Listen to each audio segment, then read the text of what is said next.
On today's newscast, learn about DSU's Police Academy. And why October through November can be dangerous on a college campus. In sports, we have the latest on the coaching staff's contract after they were not renewed.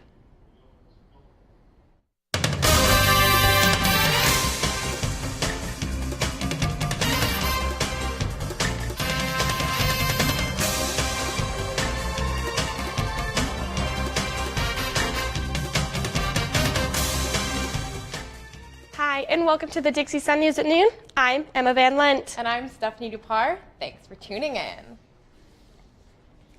Part of Dixie State's Active Learning, Active Life initiative is in the hands of training of police officers in the Hurricane campus. Stephanie Dupar has more on the story. In the Hurricane Education Center lies one of Dixie State's brightest gems, the Peace Officer Standards and Training Academy. Because of the small class size, students say that it fosters a unique sense of community. Get to create a lot of awesome relationships with other classmates and get to do a lot of fun things like PT, physical training, and defensive tactics that we get to do, and get to learn a lot about law. It's really fun. We really have had a chance to come together as one unit, as a team, really help each other out and pick us up and show each other strengths and weaknesses and really complement each other very well.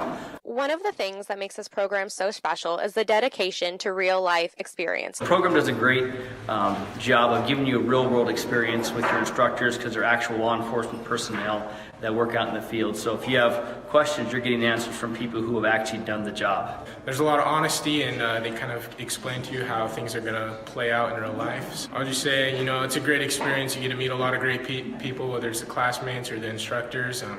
It's something where you find that you have purpose, and it's been really positive for my life, so I recommend it. Entering to this program also pretty much guarantees job opportunities. We have the highest hiring percentage rate of the academies in the state as far as our officers getting jobs. We've had them go all over the state, out of state, we've had them go federally, so it's a really well-respected program. In college, 1 in 5 women are sexually assaulted, and 90% of sexual assault victims on college campuses don't report. Here at Dixie State, our student population is filled with people who care. As October through November, high sexual assault possibilities go down, and as we go into December, make sure your close friends or someone in need knows about the resources on campus for sexual assault. DSU offers a variety of resources for victims, such as police escorts, free counseling, and more. Find out about the other resources on campus by picking up a newspaper this week. A new documentary about an old scandal here at Dixie State University is being released next week.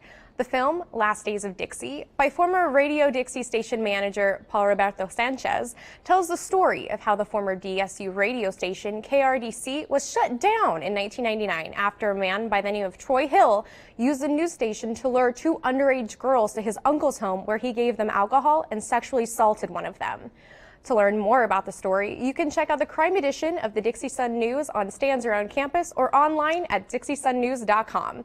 And then, of course, don't forget to go see Last Days of Dixie's, which is set to be released on December 3rd. I think it'll be really interesting to see how this film affects the community. I think that's a great point that you bring up. It'll be really interesting to see what the outcome of this documentary is going to be. I definitely agree, especially all these years later. Stick around, because after the break, we have Sports with Ashlyn.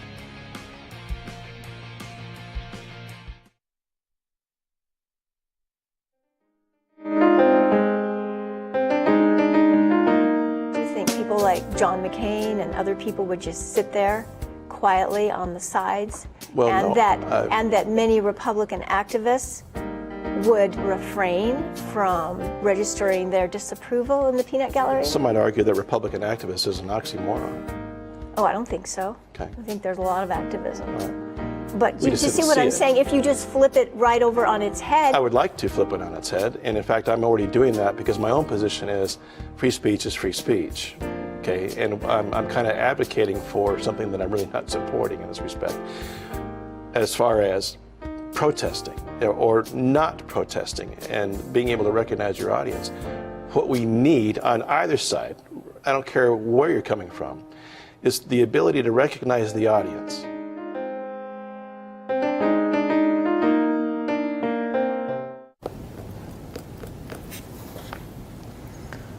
Man, where's Carrick?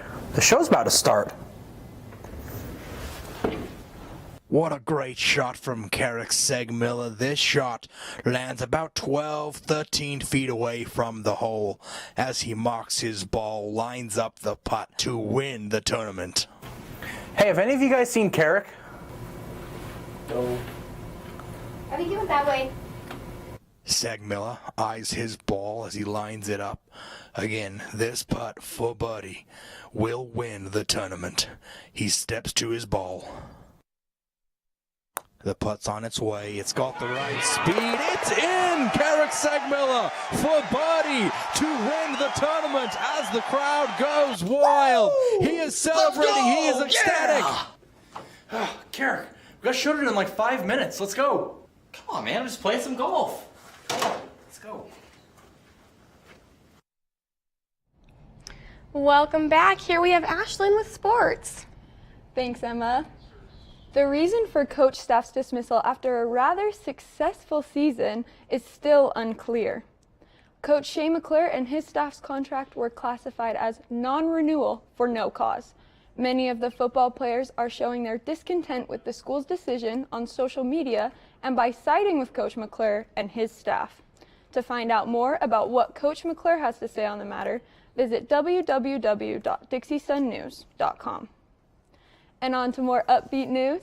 Dixie State men's basketball celebrated an 80-70 triumph over Western Oregon in the final game of the DSU Red Lion Hotel Thanksgiving Classic Saturday night in the Burns Arena.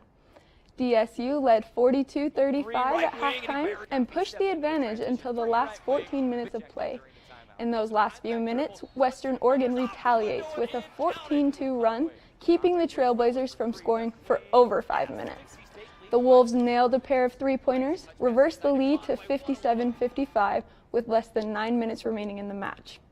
Dixie State would score the final 6 points of the night in the last 90 seconds of the fourth quarter and complete a tournament sweep. DSU will play its first in RMAC match Saturday, December 1st against in-state rival Westminster College. Tip-off is scheduled for 7:30 p.m. Dixie State women's swimming broke 6 school records, along with an event win on the final day of competition at the 2018 Colorado Mesa A3 Performance Invitational, Sunday at CMU. Trailblazers finished the 4th overall in-team competition with 11 school record performances and 2 event wins.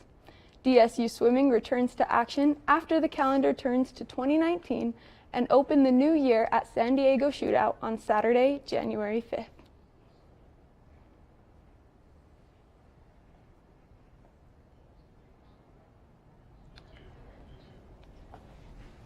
Looking for a way to find holiday cheer?